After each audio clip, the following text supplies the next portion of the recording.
Hello and welcome. My name is Mariam Djigalvita and I'm the community for the Chinese Room. And welcome to another TCR Talk. TCR Talks are a series of conversations with video games industry veterans about all things games as culture.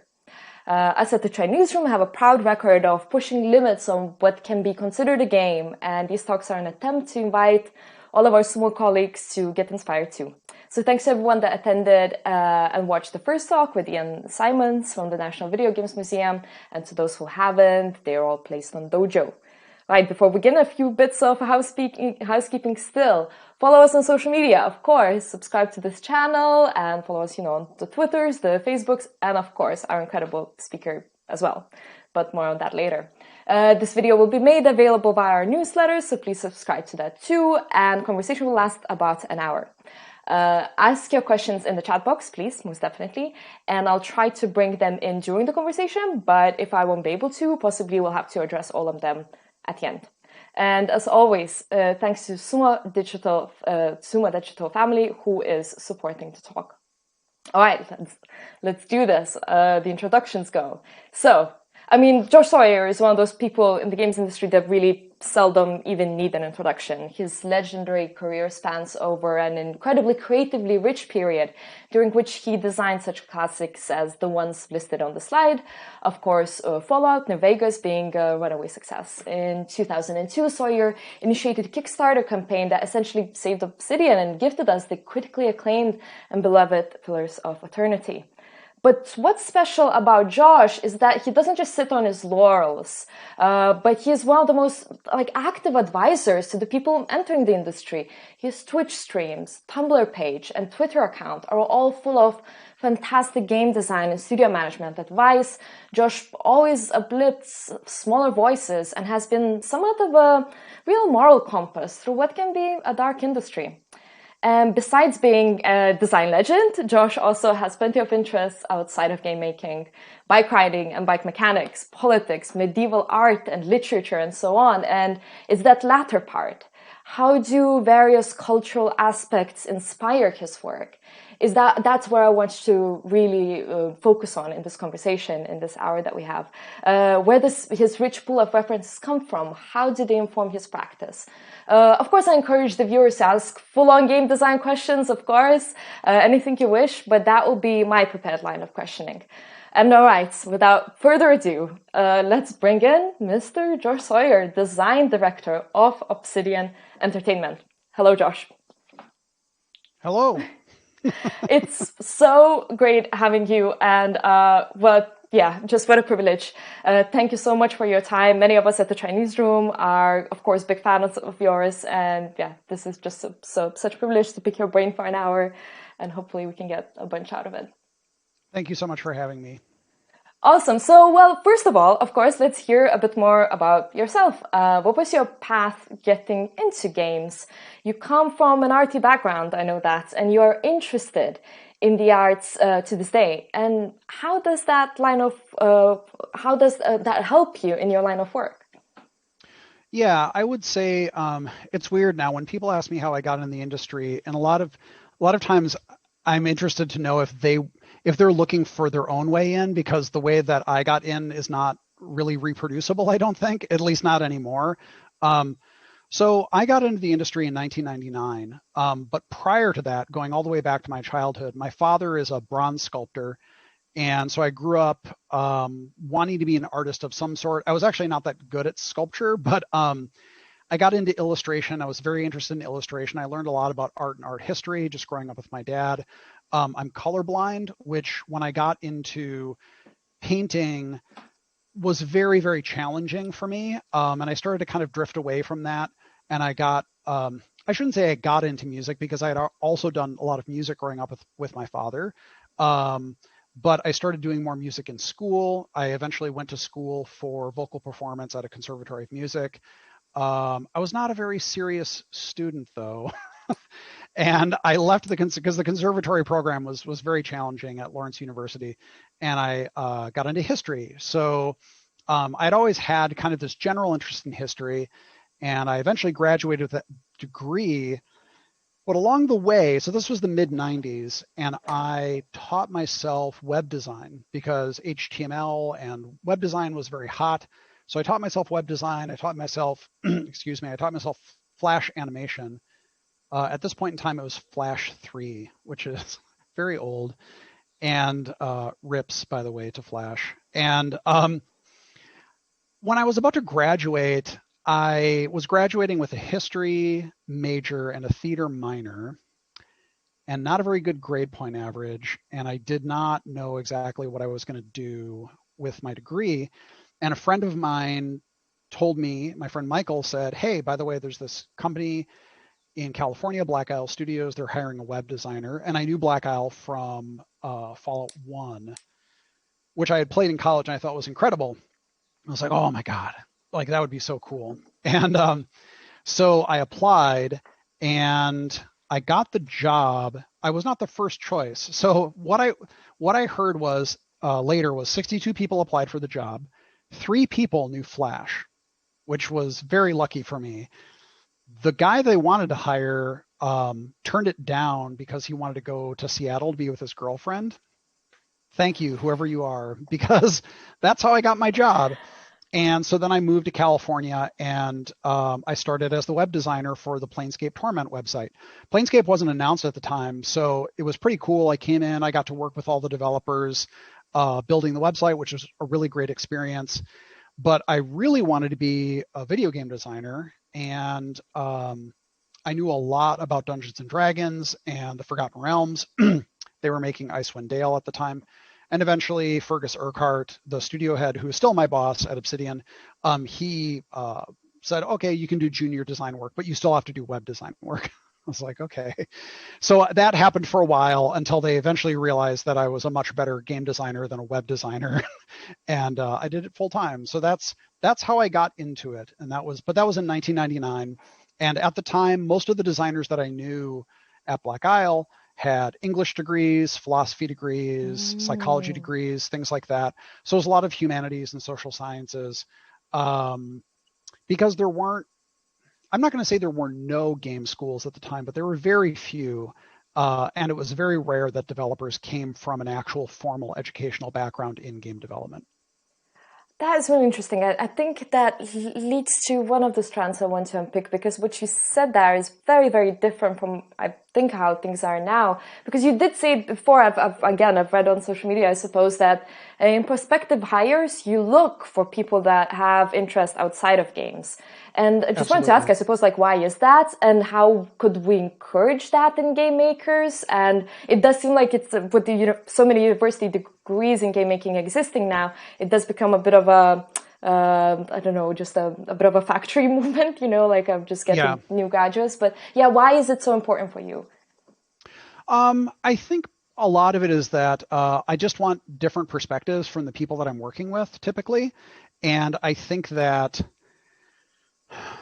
I've been in groups where all of the common references are just other games, and it drives me crazy. Like, don't get me wrong, like this is the medium in which we're working, and we should be able to reference stuff and understand that. But there's so much stuff outside of gaming that is used to inform the body of work that we're referencing. Like Pikmin is one of my favorite examples, which was inspired by gardening. Like it was literally like Miyamoto like working in the garden and being like, what if there were like little dudes out here? And but that was like him hands-on, like working in a garden inspired that. And I think that there's a lot of examples like that where people bring things either from their personal life, like their hobbies, their academic interests, all of that stuff I think is very interesting. And I think a lot of the best designers I've worked with, and this is not to denigrate degrees in specifically in game development, but a lot of the designers I've worked with that I really enjoy, when they have a humanities background, typically they have a critical, basically they're very interested in critical thinking. Like the way that they look at things is very critical.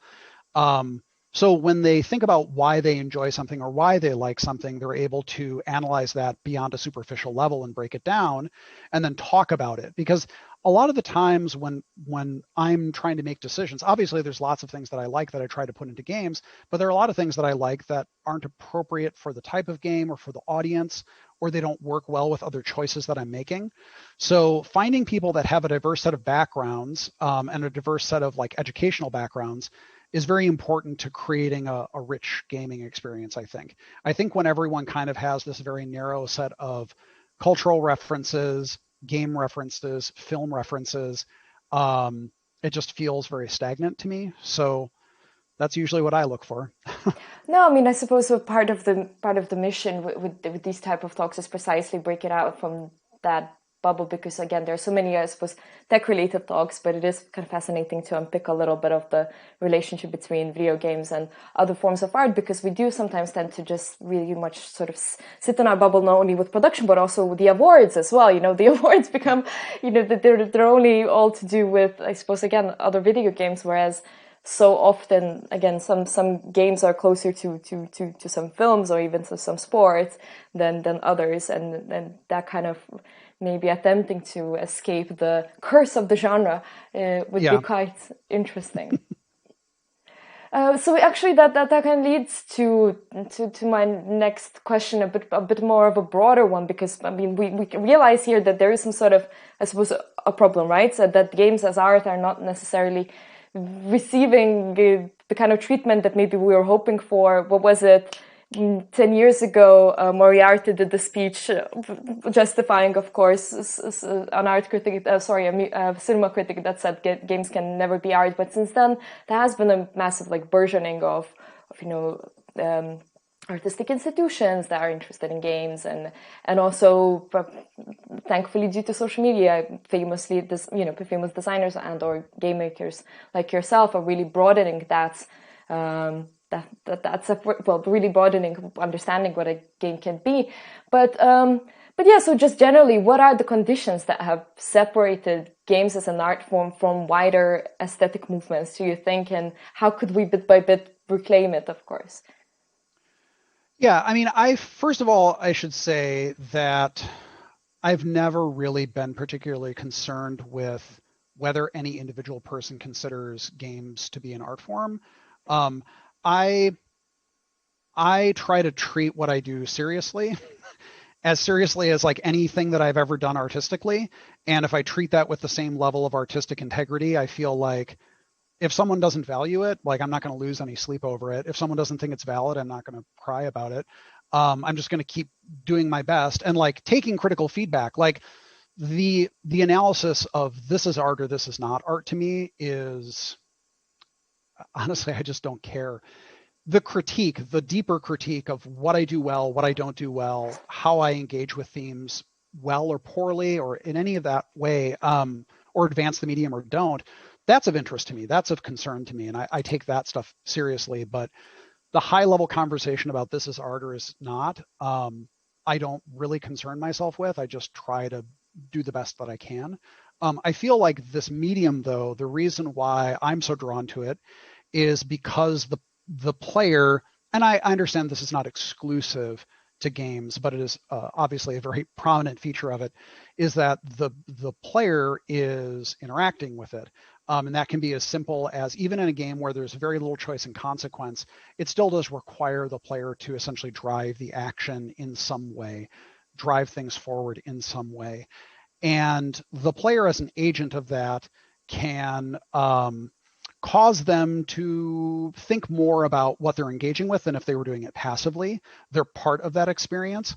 And depending on what the gameplay is, if you have ludonarrative consonants, then you can actually get the person to think about the act of playing the game, the act of engaging in the mechanics with the themes that are being broadly explored within the narrative framework of the game. And I think that's very powerful. I think that's powerful in a way that passive consumption of, whether it's a book or a film or a TV show, it is different. And I think the medium is at its strongest, personally, when we're actively embracing that and mentally thinking about that in the choices that we make. And we're trying to get the player to do some reflection about what they're actually doing and why they're doing those things. And I think if we superlative, like at the highest level, if they then think about how those things can be analogous to situations in the real world, then they start engaging with things that maybe they were not engaging with at all. Maybe they were taking for granted or sort of observing passively. But when they're actually thinking about like, oh, well, this sort of circumstance is kind of like this. And when I was in the circumstance in the game, I made these choices because I felt these things. But when I think about our own world, is this the same or is it different? And would I make the same choices or different choices, and why? Like, is it only that I make these choices within the heroic context of a role-playing game where I'm insanely powerful and can like, physically like brutalize people? Or is this something that is like these are values that I carry with me within a role-playing game or in the real world? I know I kind of went off on a tangent No, there, no, but no. This is fascinating. It's actually really, really refreshing to hear an optimistic take on games' ability to inspire, whether that's internal change or hopefully by reflection, social change. I must say, personally, I sometimes I lose that I lose that optimism often. But it seems like you've really you've retained it in the last 20 years as such, and you are an industry veteran. And I guess I want to ask, actually, in the past 20 years, how your views on games' ability to enact that kind of like, whether that is social change or cultural change, your reflections on its ability, I suppose, as the industry changes. What are its limitations, stumbling blocks, and maybe some exciting prospects, of course, with whether those are hardware changes, technological changes, or maybe the way that the demographics are changing. Where do you see, I suppose, the most optimistic spaces where games can be a powerful tool for that? Because so often I don't know, I myself, I lose hope sometimes.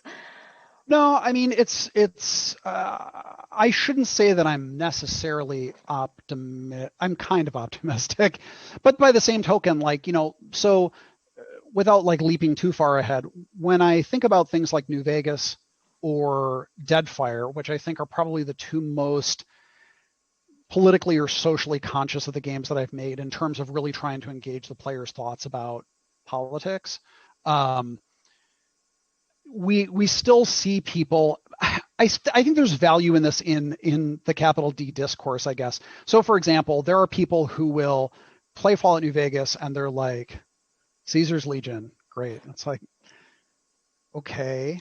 Now, hearing them sort of illuminate the reasons for that are sometimes horrifying, but it is also illuminating for the people seeing that, because they're seeing someone justify a lot of fascist, like, super duper fascist tendencies in real time. So you're like, okay, I can see the gears in a person's head working outside of the context of the real world. In this fantasy world, really, although it's a very close parallel to our real world, they're doing that.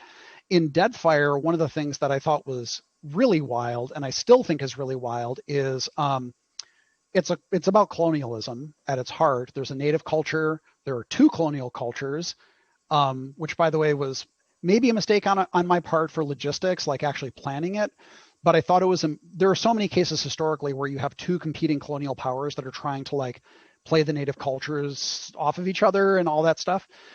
And one of the colonial cultures is, they're like, well, we don't want to strip the resources from these people, but we want to essentially civilize them.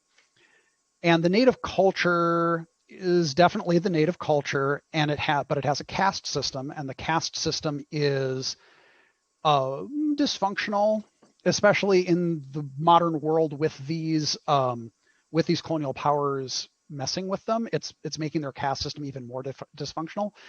And the number of players that have basically given the same justification you would see of like Raj India or like Belgian Congo apologia, like all this, and they're just like, yeah, like they're screwed up, and so it makes sense that this colonial culture should dominate them. And I'm like, holy shit, like that's fucking crazy. Like from my perspective, that's nuts.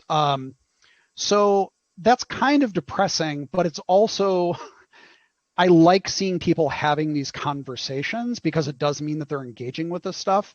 Um, I think it's fucked up that that's the conclusion that they reach, because I'm like, this is the same justification that people used 100 years ago, 150 years ago, 200 years ago to do really terrible things. Um, but I do like that people are really engaging with it at that level. I think when I got to kind of go back to your initial question, when I got into the industry, I wasn't really thinking as much about this. I was thinking about role-playing games as a way to explore different ideas of character personalities and archetypes and things like that. And not so much like D&D alignment, but just like, this is the character I made, this is their personality, this is what they value. But in New Vegas, I think because I had this idea of the post-apocalypse, like, okay, it's been 200 years, we've already seen Fallout 1 through 3, which is, oh, we're in the ruins scrambling to survive, people are turning into cannibals, that's fucking crazy. It's like, yeah, there's a million post-apocalyptic things that have dealt with that. But what about after that? Like, what are they going to try to do?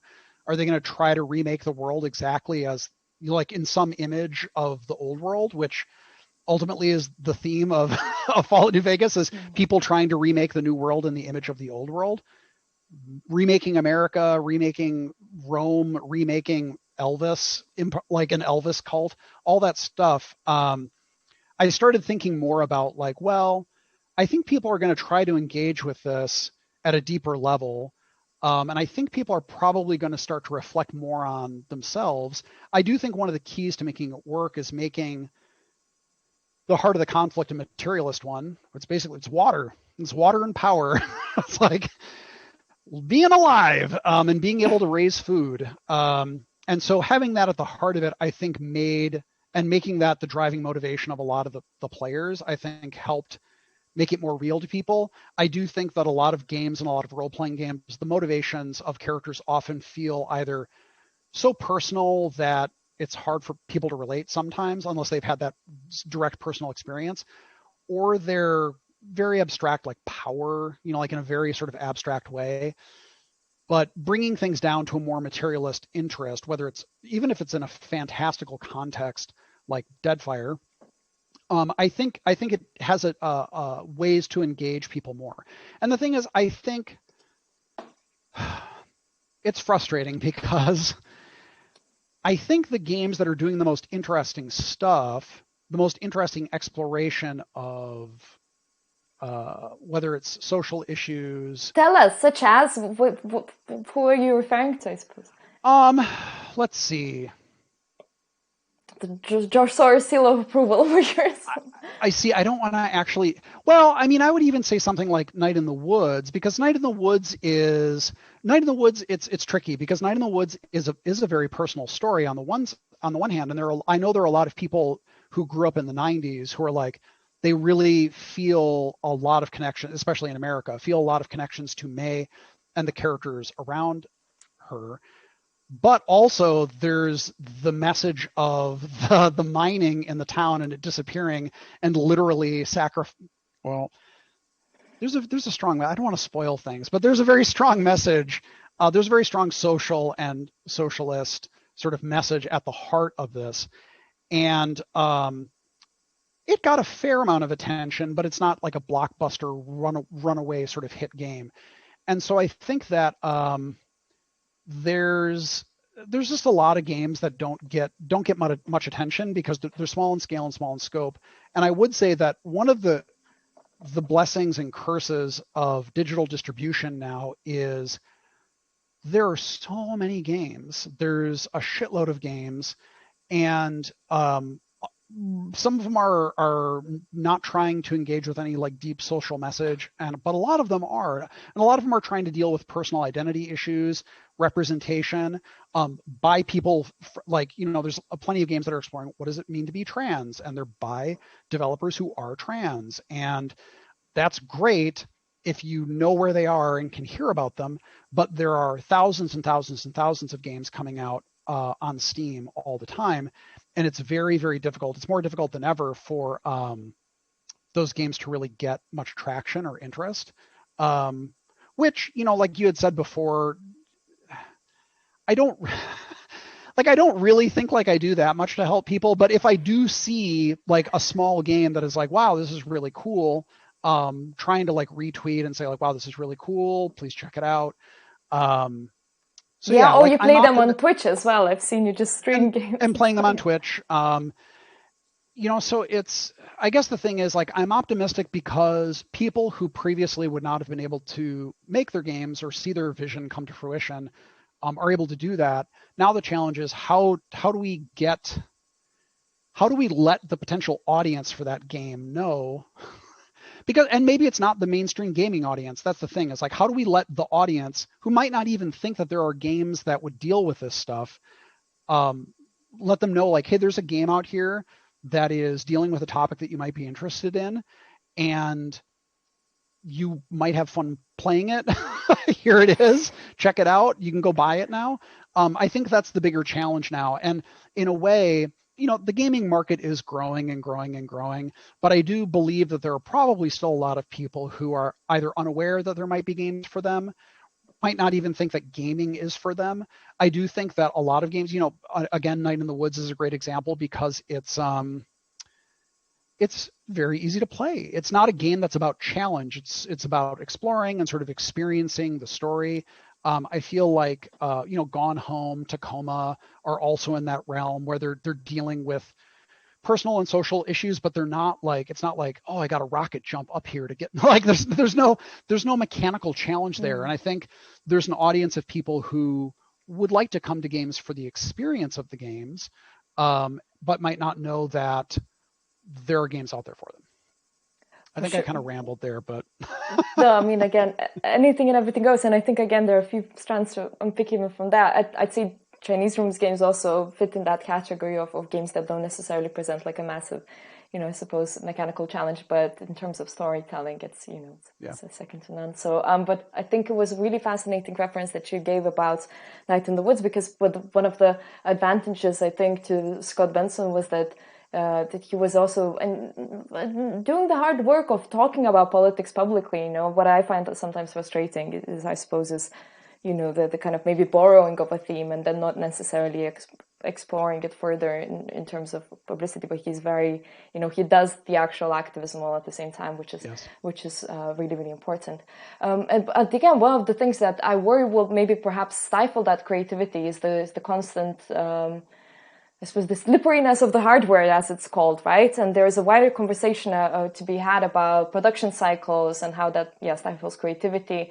So, how do you, what do you think can managers and bosses do to still keep kind of the momentum of creativity going when so often, I suppose, games becoming kind of, sometimes they can be a bit inefficient in a sense of there's just so much to do with the advancement of the hardware, and how could I suppose independent developers still stay optimistic that even though there's just so much you now have to invest and learn all these engines or whatever, how can they keep the hope that that's not of huge necessity? I mean, wasn't it that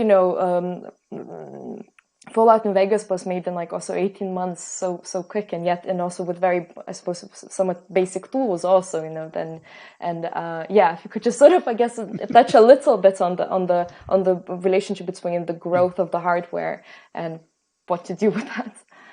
Yeah, I mean, I think the challenge with hardware is, and I'm not being dismissive about this, but the challenge with hardware is largely a challenge for the bigger games. Um, moving moving to new hardware and switching engines is the deadly combination where you're like, oh, it's new hardware that we've never worked with before, and also there's a new iteration of the engine. So, for example, I've been a real like sourpuss about Unreal 5, on which is not to say that I think that it's bad. It does look very cool, but I've also worked with, I think I worked it out one time. I've worked with like over a dozen engines in my career. And, like engines are very enticing to people. They're like, oh, look at all this cool stuff. It takes time to work through that. It takes time to figure things out. And sometimes that's a good decision.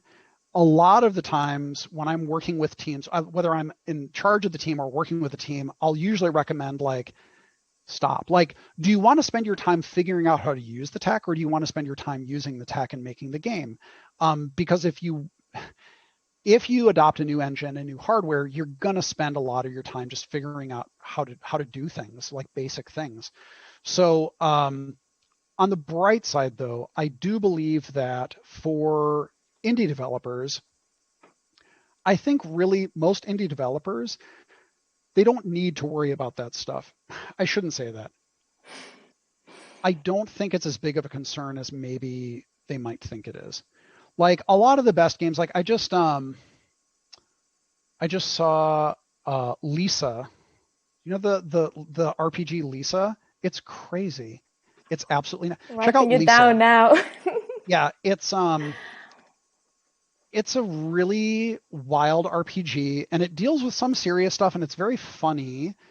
And it's huge and actually a lot of it is really well designed and but it was made with RPG Maker. Like it was made with just like Wow. this very basic thing and it was like super cool, like nothing crazy about it. Tons of games use Unity, and I think from my perspective, usually what I try to focus on in terms of tech is like, well, what are you trying to accomplish with the game? What are you trying to accomplish with the experience of the game? How well does the tech work with that? And how can you? Usually, I found that trying to get tech to do stuff that it's not really designed to do is almost always a bad idea. So usually it's keeping like there was something I saw recently where one of the teams here was trying to do lightning. They're trying to do like a lightning flash. And rendering wise, it was just blowing things out and it looked like really bad. And they were like, well, our lighting model is doing this and that and whatever. And eventually one of the, I was like, well, how can we? And there were a lot of ideas for how to like really make this very realistic kind of blended lightning flash rendering effect. And then one of the programmers was like, what if we just do a white flash? Like just do a brief white flash and then go back. And I'm like, that sounds really cheap and like it's not going to look good. And they're like, but I can do it right now and we can see how it looks. And he implemented it and it looked better than anything we had tried before. It didn't blow the scene out. It didn't look like a rendering bug. And I was like, well, I mean, that's like, why spend time? Yeah. Like, unless this is lightening the game, why spend time really like belaboring this very minor thing that's only going to happen a few times for like particular effect? So, in a lot of cases, I feel like, digging into a rabbit hole of like, well, we got to have this tech, we got to do this crazy thing. Like, do you really really think about the game that you're trying to make, what experience you're trying to give to the audience? And sometimes it is worth really digging in and investing in something if it's like really critical to, like I actually have no idea what the hell went into Fez, like getting the rotating like thing, but like it's such a huge vibe that it's like, okay, well, that like it clearly sells the game visually. You could say that that was worth it. Sometimes it's not worth it. So I really think that it comes down to, especially for indie developers, it's like, what are you trying to do for an experience? What tech do you actually need? In a lot of cases, your initial solution might not be the best one because it's probably going to be more difficult. So sometimes just being able to pivot and say, we can accomplish the same goal at 90% of the fidelity that we want with a different technique, that's usually the way to go. Like, save the super nuts, like cutting edge shit for the AAA teams who are Mm. going to get like tens and tens of millions of dollars dumped on them to figure that out. For indie devs, it's all about the personal experience that they're trying to create. So that's my view on it anyway. Speaking as a person who's never had to be an indie dev, that's what I think. Well, but they will still probably be really appreciative of the advice. And I think what you're pointing out there, that chasing of fidelity is such a real thing. I keep thinking how so many of the games are kind of becoming a bit of a digital baroque, right? More of this and more of that, and more explosions and more fidelity, exactly. And maybe there will be a real understanding bit by bit that you don't necessarily have to have all the latest tricks on your game, and actually maybe I mean, I keep always making, I suppose, parallels with the fine art world, and thinking how different genres and or styles can emerge with pride, you know, and the kind of minimalism and actually editing things down to something much more abstract or much more minimal can very much be a strength. And I mean, I think there's very much a lot of that happening, and the tools are at this point really, really available to do that. I mean, you were talking a little bit earlier how we now finally have representation of various voices in the video games industry, and I think that's only because only about 15 years ago there was a real democratization of software and hardware, and people that didn't necessarily usually have access to tools to make games now actually can. And I mean, again, maybe I'm jumping a bit too, maybe I'm being a bit optimistic that now there's everything, but it does just seem that there's such a that there's just such already a rich set of tools for people to choose from. I want to also encourage for people to now begin maybe asking questions, just because, and there's some lovely comments, and thank you so much, but just because we actually are more than halfway through, I very much have prepared questions, but perhaps, you know, other individuals want to, you know, jump in before we have to wrap up, because where Josh is, it's California. It's very early in the morning, and he actually has to start work soon. So we're stealing a bit of his time. So certainly, please write down your questions, and hopefully we'll be able to squeeze them in. I want to go back a little bit to our conversation, I suppose. I mean, I keep kind of poking because it is a growing concern, I suppose. Well, not concern, but also, well, an industry all by itself, I suppose. So that of games as art and attempting to really present them in cultural institutions. I mean, again, a lot of those cultural institutions are also very flawed for their own reasons. Yes, but just want to think. So again, our previous speaker, Ian Simons, told us very eloquently about the challenges that game museums or galleries are having about conserving games. So because of the slippery hardware and various patches, etc. And I was just wondering if any cultural institutions like approach Obsidian, for instance. I mean, you're living in a bit of a center of culture, I suppose, or entertainment anyways, to have this dialogue. How would you like to see game companies to take a leap forward in making exhibiting and conservation of games themselves to be a bit more of a porous process? Because what Ian was, I suppose, pointing out is that it's so hard to approach games companies and ask them to, you know, essentially for free to maybe, you know, have whether they're like license waivers or you know think of definitive patch, and perhaps that will be the one that goes to the museum, and obviously all the different hardware. And I was just wondering if that's at all a conversation in Obsidian, just to, I suppose, introduce gaming into new populations that perhaps did used to think of it as just shooters and nothing interesting about it, but that is beginning to change. Yeah, I mean, unfortunately, so far, most of the time that we get approached is for gallery shows for concept art primarily. So that's happened a handful of times in the past, like 10 years, where there's a gallery that's doing a collected show of work. It does happen at E3 every year, but obviously that's an industry event. But there have been galleries, private galleries, not museums, that have said like, hey, we're going to do a show. We're going to show concept art from different things. That's cool, but again, that's not really engaging with the medium directly. It's taking the traditional form of media that you would expect to see in a gallery and sort of presenting it in that fashion. I have seen, like we haven't personally dealt with it, but I have seen attempts to sort of like sort of encapsulate or sort of contextualize some of these games in a different way. Oh God, I wish I could remember the name of this. It's slipping my tongue. So I was talking recently about Steel Battalion, which was a really crazy game that came out in the early 2000s. And it was like a $250 game. It came out with a big mech controller with 2 joysticks and like all the buttons. And then it had like 3 pedals. And it was really cool. There was like one game and then one online expansion that didn't do super well. And then there was like another game later that was completely different. But I saw I want to say it was at Gamescom, maybe. It's been so long since I've actually gone to an industry event. But there was someone who had done like basically like they had done like a Steel Battalion experience where it was networked, but it was set up in a constructed, because in the game you're piloting vertical tanks, which are essentially mechs, and a person had they had constructed these stations that you were playing in. It was like a more immersive kind of way of engaging with it. And keep in mind, this is Xbox One. This is huge Xbox, like clear green. So they had maintained not only the hardware of the control units, which are expensive and, like obviously they're electronics that can break, but also the Xbox One hardware, which I thought was really cool. So that was actually one of the coolest things that I've seen in an attempt to not only like preserve that stuff, but also present an environment where, because most people couldn't play Line of Contact. It was like notoriously like most people didn't have it. The servers were never, so like they had basically made that experience. You were able to play it in this context, which I thought was really, really cool.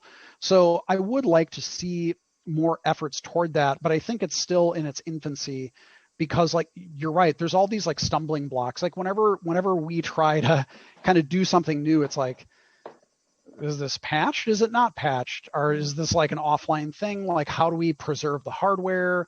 How do we do that? I think it presents challenges that art institutions typically are not, obviously they're just in preservation, but not of that stuff. So I do think that there are challenges there, but unfortunately, I haven't really seen personally a lot of progress, at least in my physical area, toward that. Great. I'm seeing a few questions, so please keep them Okay. coming. I'll just finish. I think I'll finish with this one particular strand that I think we're going for, and then definitely bringing in some of our awesome small colleagues' questions. So one of the strands that has come up during these TCR talks as well is the idea that the way games industry has developed has a lot to do with the fact that it's more of a sibling of the tech industry rather than the art industry. And you live in California, the state of Silicon Valley, of course, and the pinnacle of the entertainment industry. So how do you see that tension playing out? Games being pulled into a similar direction as films in terms of production cycles and marketing techniques, perhaps, but still retaining the habits of the tech industry, most notably in terms of labor. Is there a space for that third, more effective and less rushed process, akin to perhaps, again, fine arts and allowing the artist, to have that space, whether those are, there's so many various ways that of course the pieces are being funded. But yes, I suppose, but generally the question is like, what are your reflections on the future of the games industry being in between those two, between the tech and entertainment, also with your, I suppose, very close by Californian perspective? Well, I think I'm a little optimistic about it. Again, there's a few reasons for this. One is that because there's more democratization overall, like people are able to do this stuff and they're able to pursue things that are a little more focused than, for example, pursuing high fidelity. One of the things that I think will help is I think we'll eventually get to the point where our production cycles are either one of two things. Either they're blockbuster level, where there's a bunch of knowns, there's a bunch of known things in production that we can quantify and encapsulate in a way that is sane and safe for everyone involved. And then there are some unknown things, and those are high risk things that are experimented with early, and they're either accomplished or discarded based on failing. And then they're incorporated into a schedule that can look like normal human beings can actually do it in a reasonable amount of time. And then there will be people who are doing things that are small scale enough and focused enough on executing content that it's just a little easier to comprehend. I can't talk really about the project that I'm working on, other than I have said that it's a small project. And working on a small project, I do admit that having 22 years of experience working in the industry helps a lot, but it's a lot easier to just focus and say, like, we're doing these things. We figured out how long it takes to make content of this size. This is our schedule. No one's killing themselves doing this. Like, we're all leading full lives and are very happy with the work that we're doing. I think that the more that people, especially indies, share their development processes, and the more that tools become robust and stable, the more we will find people who are coming into the industry, or hopefully staying in the industry and using their experiences and the knowledge of other people to approach development in a way that is passionate and is striving for something, but they're not like jumping off a cliff, like trying to do something that's impossible. Because like Indie Game the movie, you see like these people basically killing themselves to do this stuff because in a lot of cases they hadn't done it before. I think we will get to the point where there's just more people are approaching this in a more healthy way, using the knowledge of other people, their own personal knowledge. I do also think that now the game industry is aging. For a long, obviously we have to get by this fucking thing where people bail out of the industry after 5 years, which is still going on because it's so brutal. But in stable portions of the industry where they are, as people age up, we become just a little more, there's a danger in being conservative with this, but like a little more sane to approaching production. Like we can look at things and say, that's not going to work. That's really crazy. This is like, we should not attempt to do this or do this way. Finding that balance. And I've said this before, like when I see new developers coming in, I'm always really, in a good way, overwhelmed by how optimistic they are and how positive they are, compared to me being in many ways like kind of beaten down by the realities of like crunching and just brutal crap. So finding some balance where people can be passionate, have exciting new fresh ideas, and then people with knowledge can help sort of shape that to be like, well, we're not going to blunt your ambition, we're not going to blunt your passion, but we're going to help you not kill yourself making this game, not destroying your life making this game. Because I do think that I grew up with a freelance bronze sculptor as a father. Like the idea that you need to suffer to make art is such fucking bullshit. Like I think empathy is very important to the making of art, but like it's not fun. So but there's fetishism of that, right? Of the tragic story. Yes, like you look at art galleries, you have your Pollocks, you have the Warhol bust shot at, you have your Van Goghs, Again, personal tragedy is very, just necessary sometimes in those institutions. And it's wrong for sure. Yes. So anyway, I do think that we're moving more to a space where obviously we still hear about terrible crunch. I think in a lot of cases that's people in high up positions are making bad decisions that affect everyone else. I do ultimately believe that, especially on large teams, there's no way that individual staff level people are making the decisions that just fuck up their schedule. Sorry. Like that just doesn't happen. That's always a top down thing.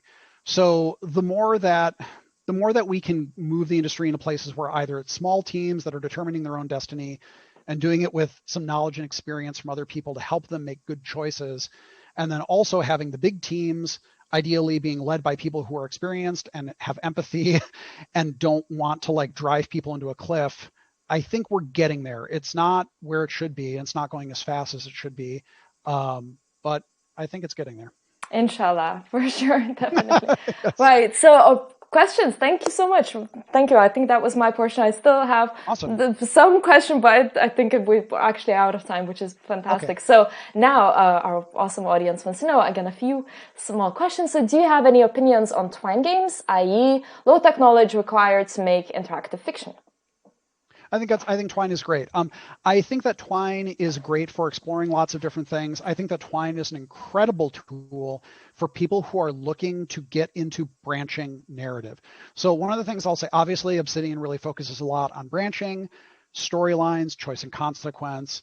We have our own custom tools for that. They have taken us over a decade to build and that's great. I'm so glad that we have them. Honestly, it's my favorite tool to work with, but for a lot of people, being able to write dialogue, and see branching narrative and iterate on it, like what are you going to use? You can maybe use Unity with Artisy Draft, which is very cool, but you have to export from Artisy Draft into that. And then you also have to do all the stuff to make the game side of it work.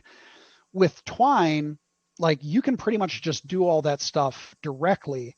And I think especially for people that are like, I have no experience doing this, I don't really know how to develop in Unreal or Unity. If they want to just get a feel for the writing and the pacing and the flow and how it feels to branch and come back together, give it to people, get feedback, look at it, iterate on it. I think Twine is fantastic for that. It's a really, really good introduction to branching narrative. Excellent. I know you're not doing many talks on New Vegas anymore, but we do have one question on it, and I think it's an Sure. interesting one. So, Corey asks, in regards to the development of New Vegas, how different was the cycle compared to the Outer Worlds? I love them both equally as much, but just curious to hear the difference. So I was not on the development team for Outer Worlds. I only saw it from the perspective of the studio design director. Um, I mean, I guess it was completely different. Like, I don't want to get my dates completely wrong, but I think that the total development cycle of Outer Worlds was about 3 years, maybe. Um, Something to keep in mind with New Vegas is that that engine and that tool set, even though we had never used it before, that's what Bethesda had developed over generations of games. And I've said it before and I'll say it again. There is no way in the world that we could have made that game without Bethesda's tools. Like, I know people love to just bag on the engine and all this other stuff, and like, yeah, it's got some bugs. Like, no one's going to deny that. But the tool set, and this kind of goes to something else, Miriam, that you were suggesting before, is like, as tools become more mature and people are able to say, like, if we want to make content quickly, like, this is how to do it. Like, figuring out those pipelines, honestly, like, even though there's one person on the team, Jorge Salgado, who came in late and he knew how to use those tools because he had made his own mod for Oblivion, no one else knew how to use them. And it was, I mean, we made that game in 18 months. I don't know what else to say. It's crazy. Outer Worlds, we were using Unreal, and we had to make a lot of those, our specific tools from scratch. I've also, all the assets were made from scratch. Remember that, I mean, people bagged on New Vegas because they're like, why are you reusing all these Fallout 3 assets? And I'm like, because we don't have time to make that many new assets. So Outer Worlds was its own game made on a, like a 3.5 year development cycle. Obviously, that's inclusive of pre-production, so don't exaggerate that too much. But the team had to make the setting, they had to make everything from scratch. Whereas with New Vegas, we were starting with Fallout 3 as a base, and all those pipelines, all that stuff, which sometimes that was a bad thing, but for the most part, it was a really good thing, being able to work with an established pipeline. And Bethesda did help us. They explained to us, like, oh yeah, these are best practices, do this, don't do that. Whereas with Outer Worlds, it was like, figure it out on your own, like, figure out how to do this. So Awesome. John asks a really fascinating question. Is there anything in your early personal catalog that you'd be excited to return to remake, or create a sequel for, to scratch an itch? In general, how do you feel about returning to prior work? I mean, like, I wouldn't object to making another Fallout game. I think that would be fun. I would not object to making a game of the style of, for example, Icewind Dale or Icewind Dale 2. Some people have said, like, hey, because the Pillars of Eternity games are more like Baldur's Gate games, really. And some people have said, hey, it would be neat to just have like a dungeon crawl. I could do something like that. I don't think I would do it with Dungeons and Dragons, because I've made so many Dungeons and Dragons games, and I'm like, it's cool, but I would rather just work on my own rule sets and and settings that I helped create. And even though I can't take that much credit for Alpha Protocol, I do think the idea of an international espionage game, that style of like third person stealth action branching, like, I think I did not do any work on the story, so no credit to me. Like, all the people that worked on that story and the conversations did a great job. That's one of the most memorable things about it. And that's a perfect type of thing to get into geopolitical issues. So I think that would be like a really cool thing to return to. Not necessarily even with Sega. I mean, that's one of the things about a real world espionage setting, is that, like, we could make, it's Delta Syndrome, or like whatever, like come up with some other name, but like that style of game I think would be really cool to explore. Fantastic. And to end with, maybe second to last question, but Ed asks a simple question. So what are the games that you've been rating recently? So what are you into these days? What are you playing? I just started playing Backbone a little while ago, which is very cool. I need to get back to it, but that's actually a game where I feel like they figured out their art style. Maybe I'm wrong on this, but it looks like they figured out their art style and then they just executed on it. and it's not complicated. It's just very pretty. And it's not just that it's very pretty. Like they decided to make a noir detective game, and every scene of that game feels like a noir detective game. It's very, very well executed. And there are a few tech things in terms of lighting that are necessary to do the things that they need to do, but like they didn't go nuts trying to like pursue fidelity or anything like that. So that's like a really good example of that. Um, I also just went back. I'd played the demo previously, but I just started replaying or playing really for the first time Pathfinder Kingmaker, which it's not technically it's not D&D, it's Pathfinder, but basically it's 3.5 D&D. That's been a lot of fun, but I'm not super far into it. And then uh, I've been going, I keep falling back to the Hitman, the new all caps Hitman games, um, which, that's actually a series where I love the games, but the conflict, it falls into that category of too high level, where it's basically like secret society just kind of manipulating things, but there's nothing, or there's very little material underneath that, so it just kind of feels like Spectre level James Bond stuff. So it's cool. The mechanics are really awesome. I think they did a great job with it. And now they're actually making a James Bond game. IO is, so that'll be interesting to see. But yeah, that's been the stuff that I've been looking at lately. Yeah, Backbone, I really love their marketing campaign as well. I think they've been really like bold, funny, political, and just really just done an amazing job with just Yeah, very, it's very very raw, great social media presence. So yeah, I'm also a fan. I'll finish up with like kind of an overarching question, I think, maybe just from myself, because it's one that you probably answered many times before, and yet I kind of want to also almost reflect a little bit on again I suppose your career in a sense. So you are known as the RPG legend, of course, role playing games, but it's a very weird category, broad enough to encompass games as different as Raid Shadow Legends and Disco Elysium, and yet seemingly narrow as almost any kind of narrative gaming that includes role playing. So how do you yourself define the genre? What's your attraction to it? Because you do keep going back to it. And where do you see it going, both artistically or technologically, in this sphere of digital games?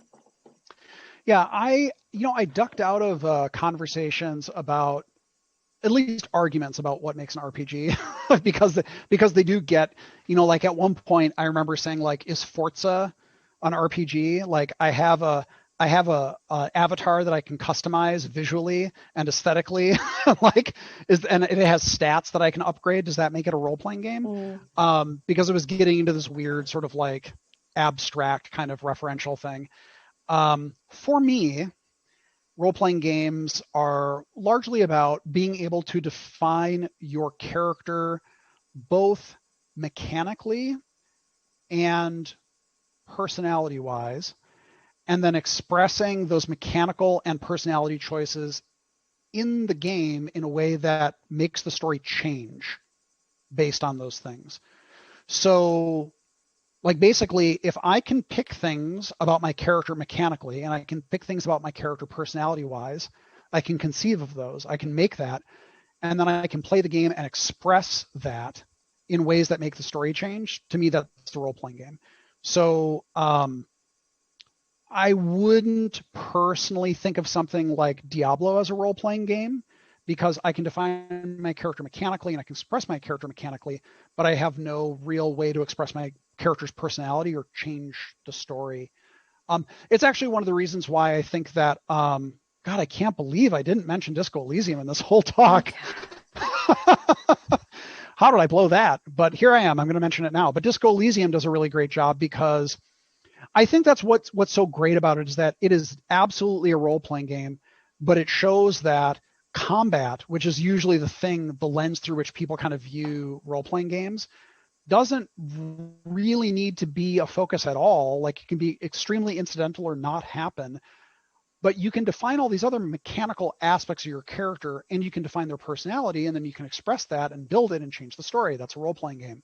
Like many people would play Diablo 3, any of the Diablos, and say, yeah, this isn't really an RPG.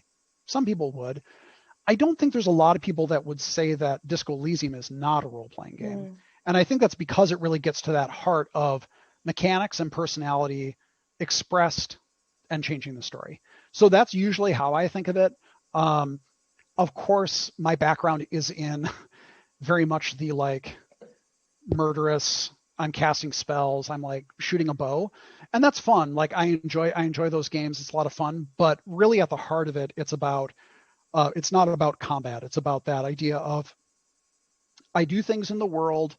I can pick things I'm good or bad at, and then I can decide what kind of person I am and how I want to engage with this world. I think the other thing that it took me a long time to learn, and again, I think Disco Elysium does a great job of this, is because I come from a tabletop gaming background. A lot of the way that I used to think about how to define character expression in games was like you can't see my arms this wide. Like it's as wide. It's everything you could possibly imagine. Just everything. And that that is a very tabletop way to approach things because anyone can make anything and do whatever they want. But in terms of a more focused gaming experience, it's better to kind of narrow the spread of that. I started to see this a lot in games like Mass Effect, where Shepard is definitely this person. Like there's mechanical room, and there's also like backgrounds that are different. There's Paragon and Renegade, but like you're always this person. You are always the captain of the Normandy. You're always, or the commander. Can't remember the specific term. Anyway, you're that person. Obviously, you also see it in things a little even more narrowly, like Geralt in the Witcher games.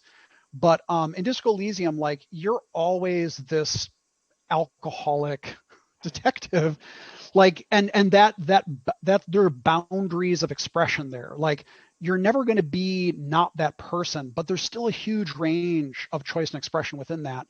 And I'm really interested in making games now that are a little more focused. I don't want to make people panic, but like that are a little more in that narrowly focused realm and not so much the complete blank slate where it's like I could be anyone, I could do anything. It's like, well, that's very difficult to write for and to maintain a consistent vision and method of expression. So that's it.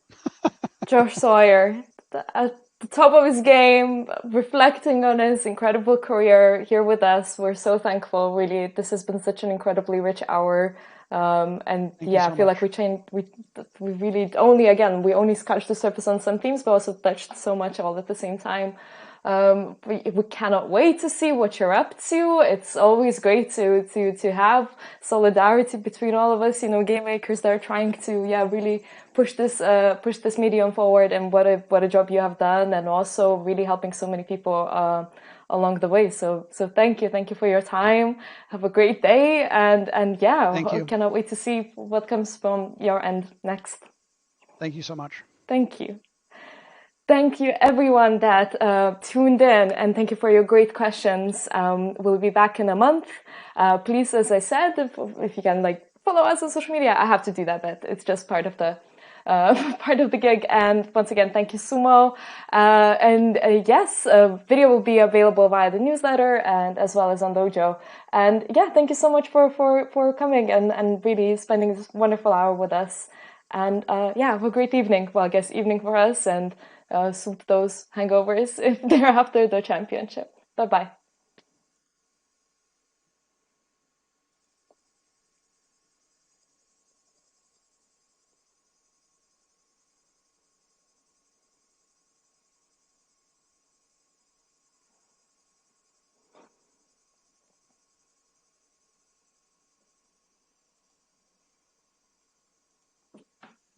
Yes. Okay, Awesome. we're good.